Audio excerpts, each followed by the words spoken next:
Bonjour et bienvenue sur les antennes de France 24 et de Radio France Internationale. Nous sommes à Cotonou, au Bénin, et notre invité est le président de la République du Bénin, M. Patrice Talon. Monsieur le Président, bonjour. Bonjour, M. Perelman.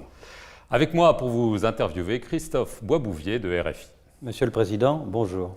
Oui, bonjour. Monsieur le Président, le 11 avril, vous avez été réélu pour un second mandat de 5 ans avec un score de plus de 86%. Dès le premier tour. Alors vous aviez face à vous deux candidats peu connus, au point qu'on a évoqué une élection courue d'avance. En effet, les résultats de cette élection donnent bien l'impression qu'en face, les candidats n'étaient pas peut-être à la hauteur. Mais je crois que c'est une mauvaise lecture. Et vous savez, le Bénin vient de loin. Et quand un pays, en si peu de temps, s'est étonné lui-même et a pu étonner même le monde par ses prouesses, cela peut donner aux uns aux autres, notamment dans le pays, le sentiment que ça y est, quelque chose se passe et qu'il faudrait que ça continue.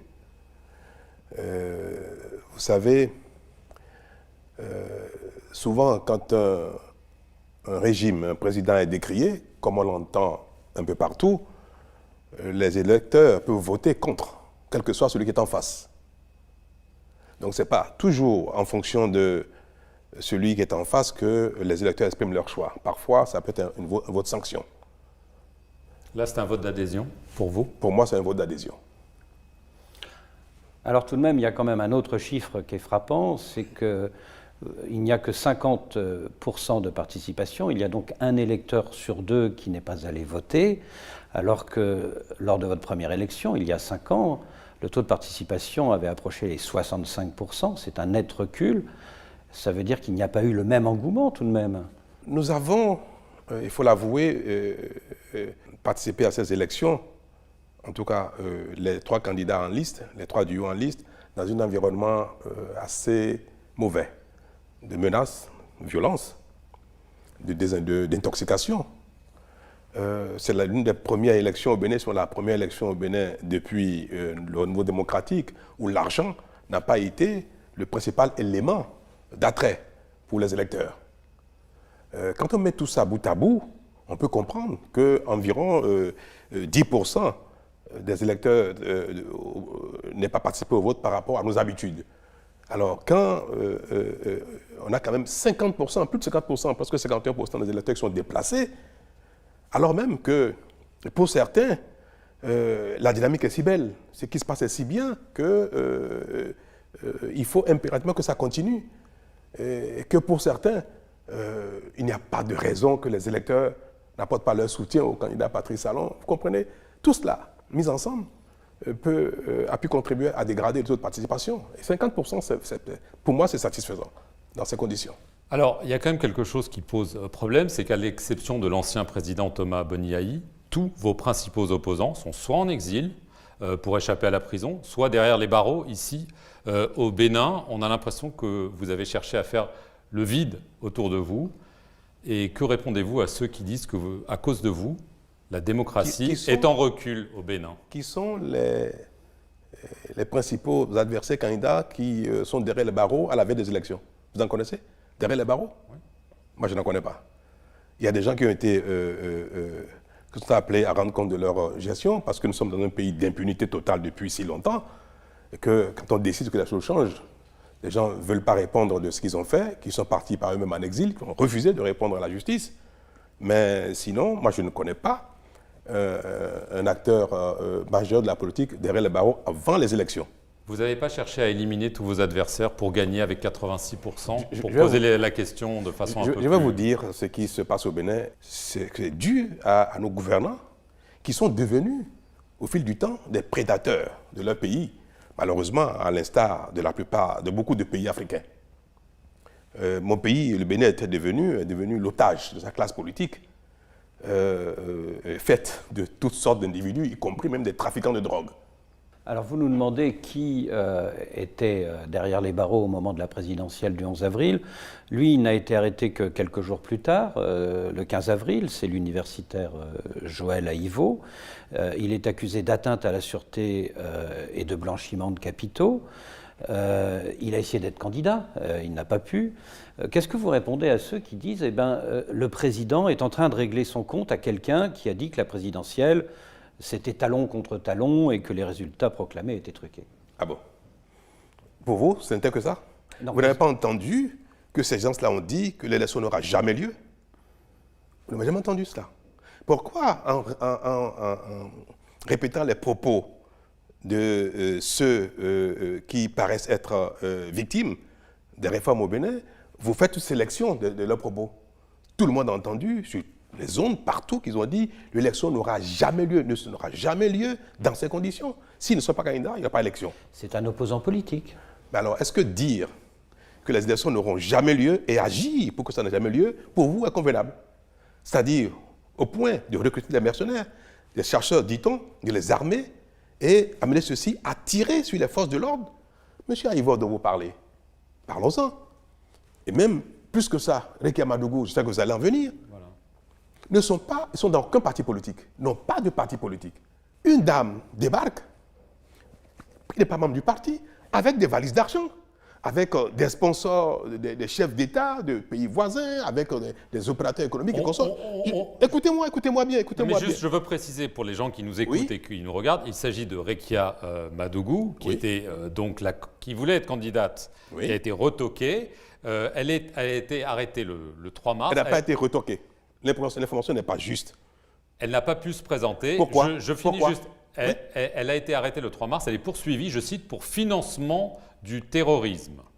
Donc c'est un terme grave. Est-ce que ça veut dire qu'elle a fomenté des attentats au Bénin? C'est quand même une accusation extrêmement grave, extrêmement rare. Les mots comptent. Mais terrorisme. Nous en arrivons, on y vient. Ces personnes débarquent et veulent être candidats au titre des démocrates. Ces gens-là ont dit, après que les dossiers aient été constatés non conformes, disent que l'élection n'aura pas lieu sans eux. Qu'ils empêcheront par tous les moyens. Ils l'ont dit publiquement, dans des conférences de presse, Bon, qu'ils l'aient dit, c'est pas grave. Voilà. Mais qu'ils aient agi pour. Et ça devient sérieux. Alors, quand des manifestations avec violence ont lieu, que quand on demande à des gens de procéder à des assassinats aveugles pour que le pays s'enflamme, pour qu'on observe ce qui s'est passé au Burkina, au Mali, un peu partout, parce que comme il y a des insurrections qui ont eu lieu en Afrique, et que ces insurrections ont parfois amené des régimes à être balayés, c'est le cas, et le cas du Mali a été cité, le cas du Burkina a été cité. Il faut que le Bénin s'enflamme, il faut qu'il y ait de l'insurrection. Et s'il y a des morts un peu partout, le pays s'enflamme, des violences partout, le pays va s'enflammer, il y aura une insurrection, et le président, le régime en place va devoir tomber, il y aura assise nationale, il y aura réconciliation, il y aura tout ce qu'on veut. Donc, pour à leur fin politique, ils ont planifié, recruté des gens et mandaté des jeunes, des badauds, pour brûler le pays, et surtout pour tuer, pour faire des assassinats aveugles. Vous avez des preuves de ça? S'ils ont été interpellés, c'est parce qu'il y a des preuves. Vous avez, tout à l'heure, au détour d'une phrase, dit quelque chose que votre ministre de la Justice avait aussi dit. Il avait affirmé, à la suite des déclarations de ce juge, qu'il y avait de l'argent qui venait de pays voisins. Oui. Vous l'avez déclaré à propos de Rekia Madougou. Tout à fait. On va appeler un chat un chat. Oui.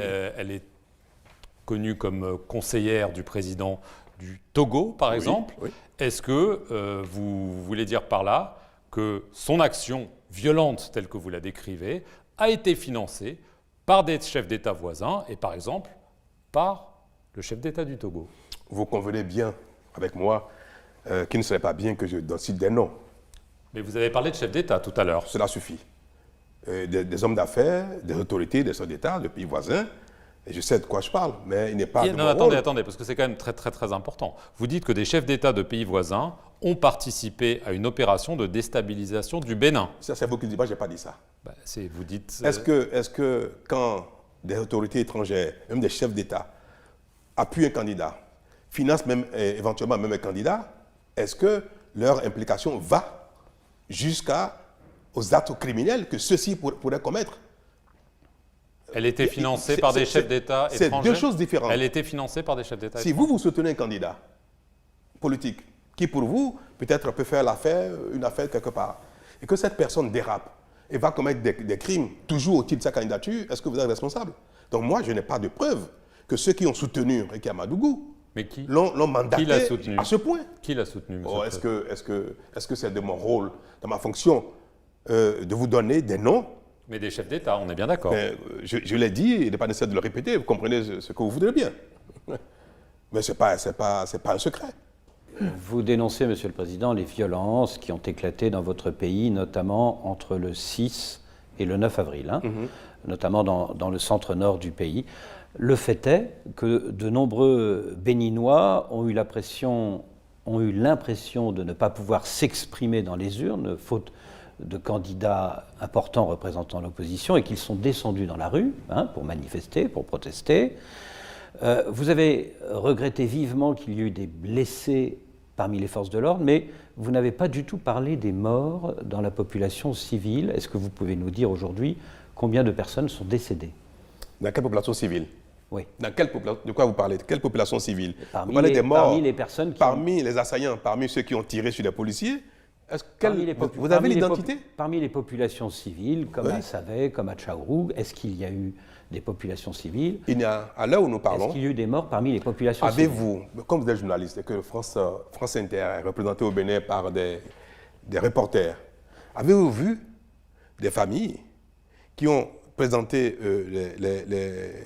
la dépouille mortelle de personnes que vous citez, donnent leur identité et qu'on sort? Moi, jusque maintenant, en tant que autorité en charge de la sécurité, de tout ce qui relève de notre bien-être ensemble, nous avons cherché à savoir qui sont ceux qui seraient éventuellement victimes des coups de feu de défense des forces de l'ordre.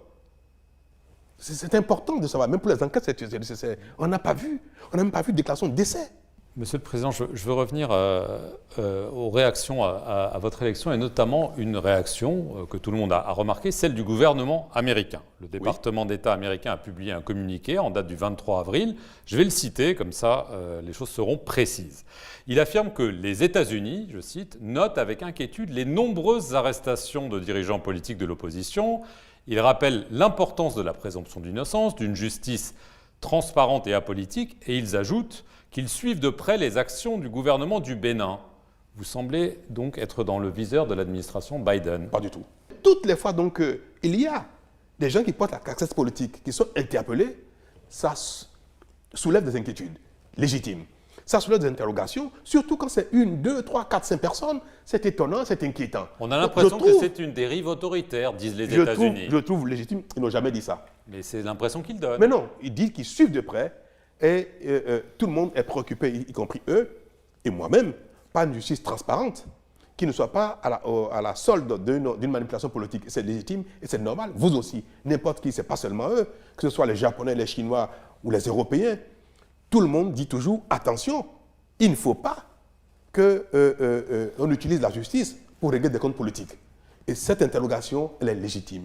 Cette préoccupation, elle est légitime. Maintenant, à la suite, qu'on verra si ceux qui ont été interpellés, ceux qui vont être condamnés sont condamnés parce qu'effectivement ils ont fait quelque chose avec preuve ou non. Il y en a qui seront peut-être libérés. Vous avez dit lors de votre discours de victoire, je m'emploierai à améliorer ma façon de diriger. Est-ce que vous êtes ouvert à un dialogue avec l'opposition, comme celle-ci vous y invite, et est-ce que vous envisagez un geste d'apaisement à l'égard notamment de ces figures de l'opposition? Je ne l'envisage point. L'impunité, je n'envisage pas à nouveau de fermer les yeux sur ce qui passait ou bien de gracier ou d'amnistier parce que ça devient récurrent. Donc il n'est pas envisageable qu'une fois encore, que les gens soient graciés de quelque chose qui devient récurrent. On a arrêté des gens qui ont été auteurs des actes en 2019 qui ont récidivé. Vous voulez qu'on les gracie à nouveau? Ce serait une faute. Monsieur le Président, oui. L'article 42 de la Constitution stipule que nul ne peut exercer plus de 2 mandats toute sa vie. C'est à mon initiative. À votre initiative, une réforme qui a été adoptée en 2019. Oui. Vous contrôlez le Parlement et certains vous soupçonnent de peut-être vouloir changer cette Constitution pour pouvoir, comme un certain nombre de chefs d'État, de la région ou un petit peu plus loin, l'ont fait en disant finalement la Constitution c'est un bout de papier, le peuple me réclame, donc je reste. Alors est-ce que vous pouvez nous dire oui ou non, est-ce que vous allez changer cet article? Est-ce que le Bénin ne fait pas la différence depuis un moment? Quand vous observez le Bénin, vous ne voyez pas que ça se passe autrement, les choses ici? Ouais. Est-ce que cette phrase-là, quelqu'un l'a jamais mise dans une constitution?